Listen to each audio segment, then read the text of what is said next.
말씀을 듣는 큐티 김정희 목사입니다. 오늘 말씀은 욥기 27장 13절에서 23절까지의 말씀입니다. 하나님 아버지, 완악한 자들이 하나님으로부터 받게 될 결말을 듣길 원하오니 말씀하여 주시옵소서. 예수님 이름으로 기도합니다. 아멘. 완악한 자들이 하나님으로부터 받을 결말은 첫 번째, 자손의 번성을 바랄 수 없다는 것입니다. 14절에서 15절까지의 말씀입니다. 그의 자손은 번성하여도 칼을 위하며 그의 후손은 음식물로 배부르지 못할 것이며 그 남은 자들은 죽음의 병이 돌 때에 묻히리니 그들의 과부들이 울지 못할 것이며. 고대 시절에는 자손이 많은 것이 축복 중에 가장 중요한 복이었지요. 그래서 시편 127편 4절에서 5절에서도 자녀의 수가 많은 것이 복이다 라고 말하고 있습니다. 젊은 자의 자식은 장사의 수 중에 화살 같으니 이것이 그의 화살통에 가득한 자는 복되도다. 그들의 성문에서 그들의 원수와 담판할 때에 수치를 당하지 아니하리로다 라는 말씀처럼 자녀의 번성은 복받았다라는 증거였지요. 그런데 오늘 말씀 속에서 하나님은 악인에게서는 이 같은 증거를 빼앗아 버리겠다 하십니다. 악인이 자녀를 많이 낳고 또 낳아 번성하는 것처럼 보여도 그 많은 자녀는 결국 칼에 죽임 당하기 위함일 뿐이고 먹을 것을 얻지 못하며 전염병으로 죽게 하시겠다 하십니다. 악한 방법으로 온갖 재산을 축적하여 내 자녀에게 좋은 것 누리게 해주고 싶고 좋은 것 먹이고 싶고 좋은 곳에 멋지게 살도록 마련해 주는 것이 결코 자녀가 잘 되는 길이 아니라 망하게 되는 길이 될 뿐이다 라는 말씀이지요.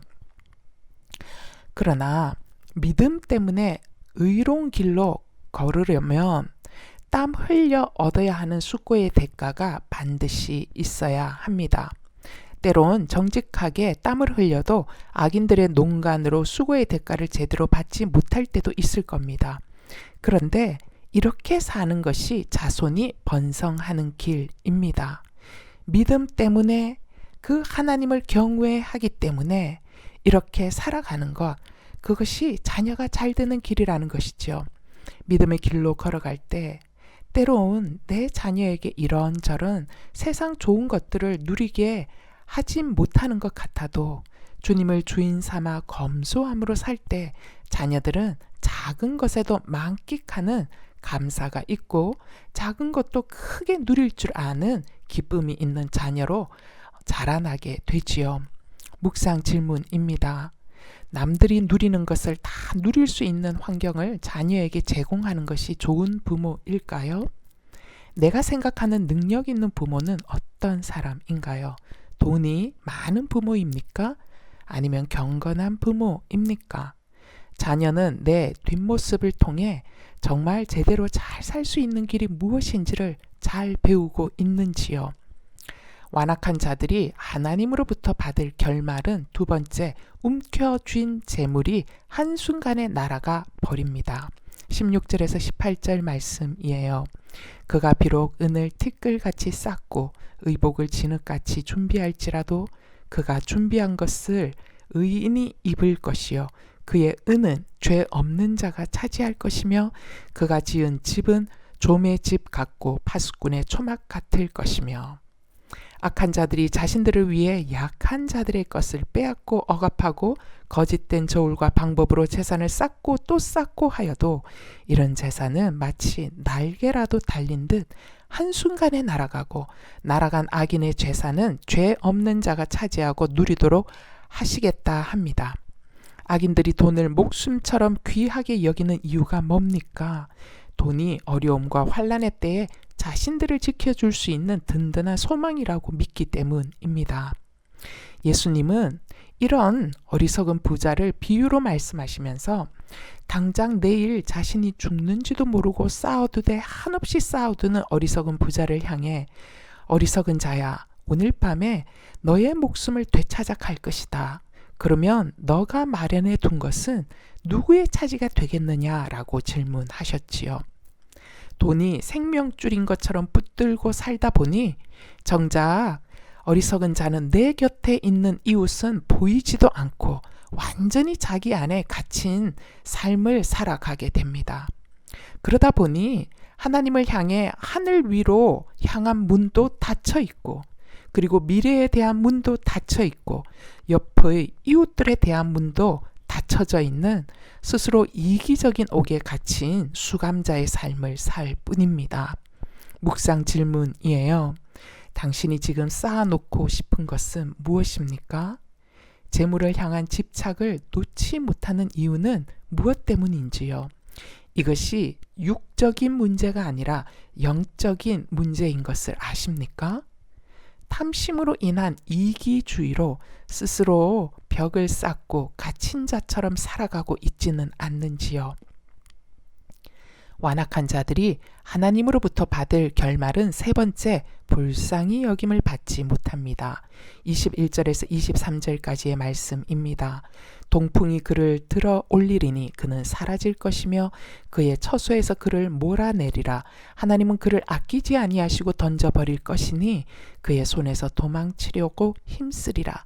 사람들은 그를 바라보며 손뼉치고 그의 처소에서 그를 비웃으리라. 악인들이 그토록 물질을 쌓아두고자 애를 써도 하나님은 한순간에 날려버립니다.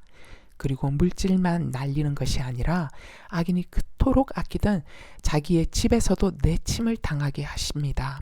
그런데 악인이 내어 쫓김을 당하고 망하는 것을 하나님께서는 몰래 하지 않으시고 모든 사람들이 다 볼 수 있도록 공개적으로 심판하십니다. 이때 사람들은 악인이 망하는 것을 보며 즐거워하며 손뼉을 치면서 큰 소리로 쌤통이다, 속이 다 시원하다, 사이다 마신 것 같다 하며 비웃음을 당하도록 하나님이 그렇게 만드시지요. 악인들이 누리는 잠깐의 번영과 교만과 자랑은 곧 자신들 얼굴에 침 뱉기처럼 결국은 자신들 얼굴의 수치로 돌아가도록 하시는 것이 하나님의 심판 결과입니다.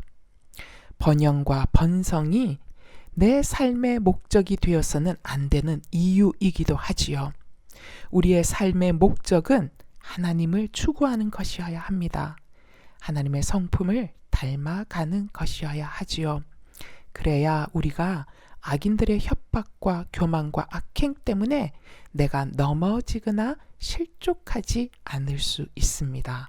묵상 질문입니다. 몰래 한 나의 잘못이 드러나 부끄러움을 당한 적이 있습니까? 하나님께서 내 죄를 드러내실 때 부끄럽지만 그래도 드러내심이 복인 것을 믿습니까? 내 삶의 목적은 번영입니까? 하나님을 추구하는 것입니까? 기도하시겠습니다. 하나님 아버지, 욥이 악인들이 맞이할 죄의 결과, 심판이 무엇인지를 조목조목 말합니다. 죄가 가져오는 결과를 보며 저희들이 죄를 미워하게 하시고 멀리 할 수 있도록 도와주시옵소서. 세상은 죄를 매우 유익하고 내 인생의 이익을 가져오는 세상살이의 지혜인 것처럼 말하지만 저희들이 속지 않게 하옵소서. 죄의 결과는 참담합니다. 현재는 죄와 타협하여 얻는 물질적 이익이 많을지라도 이것이 결국은 내 자녀들을 망치는 칼이요 쓰러뜨리는 전염병이 된다고 말씀하심이 실제임을 저희들이 깨닫게 하여 주시옵소서. 주님, 물질 없이 이 세상을 살아갈 수 없습니다. 그러나 물질을 위해 이 세상을 살아가서도 안 되는 줄 아오니 물질의 탐욕에 저희들이 사로잡히지 않도록 주님을 향한 믿음이 흔들리지 않도록 붙들어 주시옵소서. 물질은 쌓아두라고 있는 것이 아닙니다. 물질을 부어주실 때는 나누라고 주시는 것임을 저희들이 알아 청지기의 소명으로 필요한 곳에 잘 분배하고 흘려보낼 수 있는 저희들 되도록 도와주시옵소서.